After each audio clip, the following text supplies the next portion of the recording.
Supreme court big shock ఇచ్చింది కదా.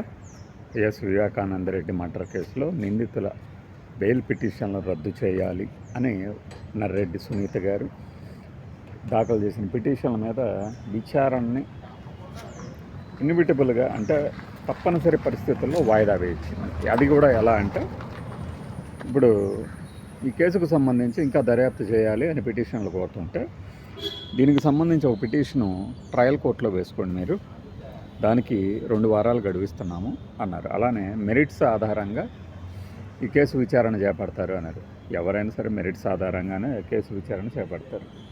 ఇక దానికి సంబంధించి పిటిషన్కి సంబంధించి వాదనల గురించి ఆ దినం తెగ ఆందోళన చెందుతూ పెద్ద పెద్ద బ్రేకింగ్లు వేసుకుంది. కానీ అందులో దాని సారాంశం ఏంటంటే, మీరు చెయ్యమంటే మేము చేస్తామని రాజుగారు అదనపు సొలిసిటర్ తరపున ఈయన సుప్రీంకోర్టులో సిబిఐ తరపున వాళ్ళు చెప్పుకొచ్చారు. అదేం కొత్త వాదన కూడా కాదు. దాన్ని మళ్ళీ బ్రేకింగ్లతో తిప్పేసుకుని తెగ ఆనందపడతారు. కానీ కొత్త విషయం ఏం కాదు. మాది అయిపోయింది, మీరు చేయమంటే చేస్తాం. పిటిషన్లు కోరుతున్నారనే కదా సిబిఐని కూడా ప్రతివాదులుగా చేర్చింది. ఇప్పుడు ఇది ఎవరికి షాకు? ఏదో జరిగిపోద్ది, మండే మూతి పగిలిపోద్ది, మంగళవారం ఇంకా మూకుడైపోద్ది అనుకుంటూ రకరకాల కథనాలను వండి వార్చుకున్నారు కదా, వాళ్ళకి షాక్ అన్నమాట. ఇప్పుడు షాక్ ఇస్తారేమో అనుకున్న వాళ్ళకి షాక్ ఇవ్వనప్పుడు షాక్ ఇస్తారనుకున్న వాళ్ళకి షాక్ కదా అది. నేను చెప్పింది అర్థమై ఉంటుంది కదా. అలానే ట్రయల్ కోర్టు నిందితుల బెయిల్ పిటిషన్ని రద్దు చేయటము పక్కన పెడితే, ట్రయల్ కోర్టు అసలు ఈ కేసుని మళ్ళీ రీ ఎంక్వైరీ చేయాలా వద్దా అనే నిర్ణయం తీసుకోవడానికి 8 వారాలు గడువు ఇచ్చింది. అంటే ఈ రోజు నుంచి ఇంకొక 2 నెలల పాటు ఆ కేసు గురించి మనం మర్చిపోవచ్చు. తీర్పుకి గడువు 2 నెలలు ఇచ్చిందంటే 2 నెలల తర్వాతే రావచ్చు, లేదు మధ్యలో కూడా రావచ్చు. మనమేమి కోర్టు పలానా రోజే తీర్పిస్తుందని చెప్పలేం కదా.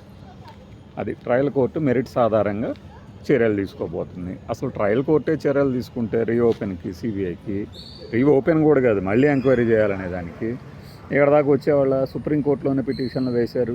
ఇప్పుడు బెయిల్ పిటిషన్ల మీద తీర్పు ఇప్పుడు కాదబ్బా, 8 వారాల తర్వాత చూస్తాం ఇచ్చే కోర్టు తీర్పుని బట్టి అని మాట్లాడారు. దీన్ని బట్టి మీకు ఏమర్థమవుతుంది? ట్రయల్ కోర్టు కనుక ఓకే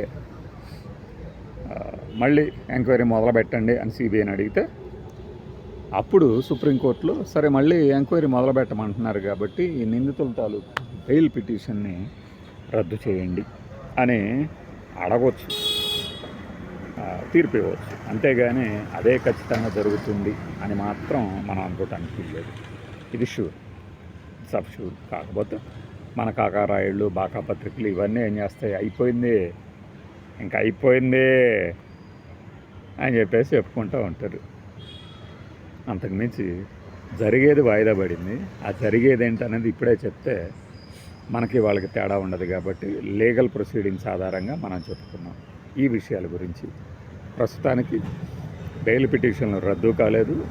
ఇది బెయిల్ పిటిషన్లు ఏవైతే వేశారో వాళ్ళ మీద బెయిల్ రద్దు చేయాలి అని ఆ పిటిషన్లు రద్దు కాలేదు, అబయన్స్లో పెట్టారు. దాని మీద నిర్ణయం ఇప్పుడు అలా లేదు. కాబట్టి బెయిల్ రద్దు కాదు. ఓకేనా?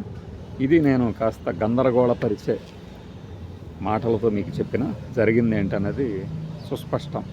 కేసు యథాతథ స్థితిలో ఉన్నది. ట్రయల్ కోర్టుకి ట్రాన్స్ఫర్ కాబోతుంది. వారి తిరిగి సిబిఐ ఎంక్వైరీ చేయాలా వద్దా అని నేను అంటాను. ఒకవేళ సిబిఐ ఎంక్వైరీనే మళ్ళీ జరిగింది అనుకోండి, ఏమవుతుంది? అదే సిబిఐ, అదే మోడీ కదా. వీళ్ళు ఆక్షేపిస్తుంది అదే కదా. వాళ్ళు అడ్డుకుంటున్నారు, ఏదో శక్తి కాపాడుతుందని. మరి వాళ్ళే ఉండగా మళ్ళీ అదే సిబిఐ ఎంక్వైరీ చేస్తే ఏం జరుగుతుంది? ఎన్నికల నాటికి మళ్ళీ ఆ అంశాన్ని ఎత్తుకోవడానికి తలకెత్తుకోవడానికి ఉపయోగపడుతుంది. అంతకు మించి మరి ఏది కాదు అనేది నా అభిప్రాయం. నిజంగా కావచ్చు, కాకపోవచ్చు. బై.